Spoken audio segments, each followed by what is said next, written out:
We welcome you back to White House Field here for Postgame podcast number 33. Austin Rooney alongside David Sugarman as the Harwich Mariners fell in heartbreaking fashion once again, this time a 2-1 loss.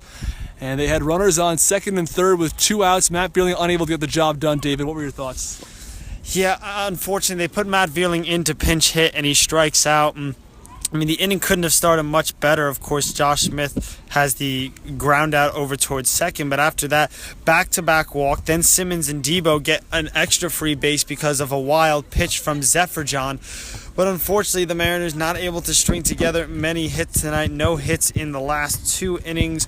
They only get 5 on the night. It just wasn't enough. Only 1 inning tonight where they have more than 1 hit. It's just smelled a lot like the Chatham game from last week where they lose 3-0. They get great pitching, but unfortunately the offense just not able to provide the run support. No RBIs on the night worth pointing out. Cam Simmons comes home. That was back in the 7th inning. Comes home off a wild pitch. So now moving to the pitching, as you said, it was fantastic. We'll start with Jacob Billingsley. What were your thoughts on his start tonight? Yeah, Billingsley was really good for the second time in a row. He was really good in the win last week against Yarmouth Dennis, and tonight he goes 7 innings, gives up 7 hits, but doesn't give up the long ball against a Falmouth team that leads the league in both slugging and home runs and doubles. There weren't a lot of extra base hits tonight for Falmouth. The 2 runs he gives up are both unearned, and I think you're starting to see some improvement from Billingsley because the biggest thing we saw tonight is after struggling with control issues in his first couple starts, strikes out 5, only walks 1. A really, really strong outing again.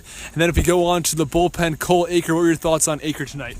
Yeah, Aker ran into a tiny bit of trouble, hit 1 batter and walked another, but only gave up the 1 hit in 2 innings. He strikes out 5 in a great variety, 3 swinging, 2 looking. The bullpen didn't get a whole lot of work tonight, which is good. You only had to use 1 pitcher, which is especially important towards the latter part of this season. The Mariners not having to using 2, 3, 4, and so on and so forth, guys from the bullpen. So I thought Aker, who's been up and down the season, was really, really good tonight. Again, unfortunately, the Mariners, you're just going to need more than 1 run to win the game. They didn't need much more than that tonight. Unfortunately, not able to bring the tying run home in the 9th after a really great opportunity with runners on second and third. Of course, tomorrow the Harwich Mariners face off against the Falmouth Commodores once again. What do you look for out of the Mariners tomorrow night?